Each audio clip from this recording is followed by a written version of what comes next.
Hi everyone, I am Donna the accountant, and I am here to simplify your accounting and your bookkeeping and hopefully your business.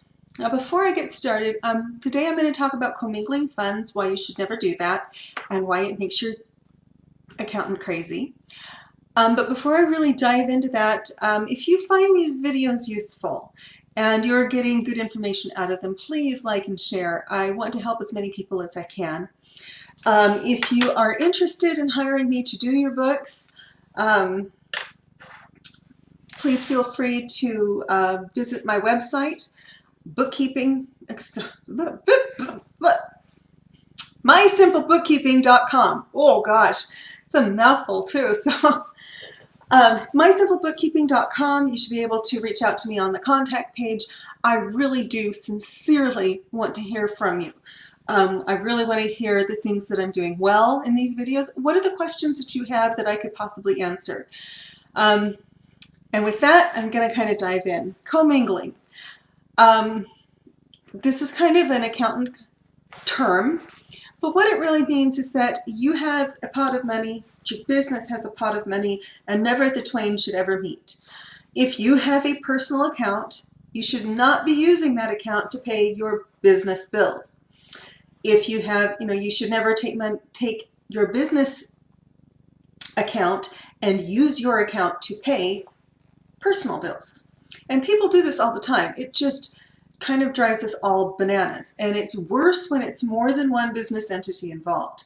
The more business entities involved, the more complicated the accounting gets, and the more difficult it is to make sure that every single entity should be its own being, so to speak. And yet I see it over and over again. People just love to move money around and well, I'm going to pay this entity's bills and that entity's money, and that's just not how that works.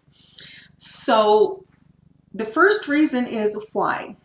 I'm one of those parents that my youngest child is 15 now, and one of the reasons, he's a fantastic kid, and he came that way. But one of the reasons that I think that he is such a good kid, and his sister, who's 17, she's a great kid, because I sit them down and I say, this is what I want you to do. And before they get to the rebellion, I say, and this is why. I want you to clean up your room, son, because you're going to be attracting spiders. With pests. If you don't have a clean room, you can attract pests. And so it's not just a because I say so. So I'm going to kind of carry that same idea forward. You don't want to commingle funds. Don't do it. And this is why.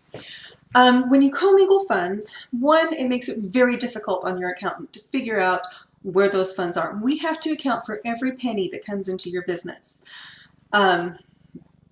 Or your personal accounts, for that matter, if we are taking care of your personal accounts. But if we have a business entity that we are managing the money for or tracking the money for, we have to account for every single penny. Where did the money come from? Where did it go? We have to know where every penny goes. And it's not because we're being nosy. That's just what accounting is.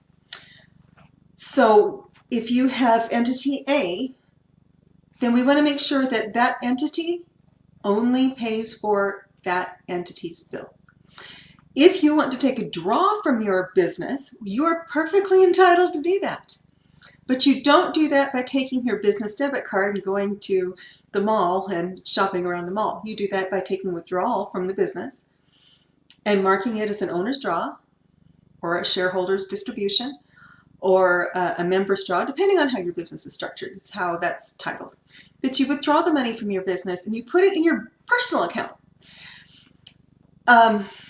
You don't want to open yourself up to the liability. The whole reason for having a separate entity for your business is to protect your business and to protect your personal life.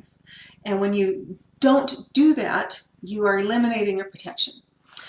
Also, when we start doing your books and we're figuring out that money is coming into your business account, we assume that every penny that comes into your business account comes from business activities unless we know differently. And this is kind of critical. unless I know that that money coming in is a loan from the owner, or a contribution from the owner, or a loan from a third party, I'm going to assume that it came about because of business activities, which means that if it came about from business activities, it's taxable through the business. Presumably, you don't want to pay taxes on funds that were not earned through your business. So if that's the case, it becomes even more important to make sure that you don't just use your business as an ATM, or that you don't just move money around without explaining what's going on to your bookkeeper. Now, your bookkeeper might understand where your money's going. The other kind of half of that is, if you are ever in a legal battle, or if you go before the IRS for an audit, you're going to have to assume that the judge does not want to rule in your favor. They might.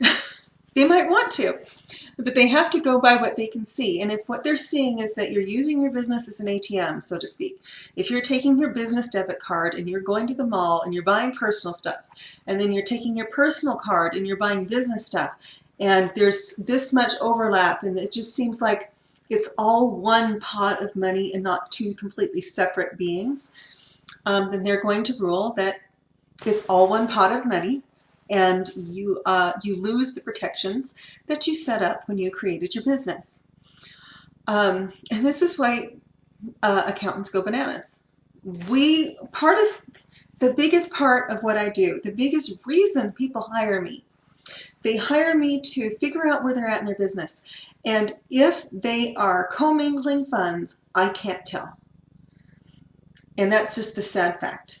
You know, if you're commingling funds like crazy, I can't tell where you're at. And so I can't give you that information. And then the reports that I give you, even though I will take the time to explain them, then the reports become useless. So it's important to make sure that each entity, especially if you own more than one, but even if it's just your business and your personal, they have to be separate. They have to be completely separate. I said my number one role, the number one question I'm asked is, where am I at in my business? My biggest role is to help my clients protect their wealth. So if you are not being honest with me and you're doing the things I tell you not to do, I can't help you with those two things. And it's so important to me to be able to tell my clients where they're at in their business and to be able to help them protect their wealth. It's vital to me. It's really important. I just hate it when I see big checks being written to the IRS or to the state because simple rules of accounting were not being followed. And that's usually why. That is it for tonight. I will look forward to talking to you again soon, and have a wonderful, and please like and share. And if you would like to hire me to do your bookkeeping or to do your accounting, and yeah, they're almost the same thing, mysimplebookkeeping.com, I would love to hear from you.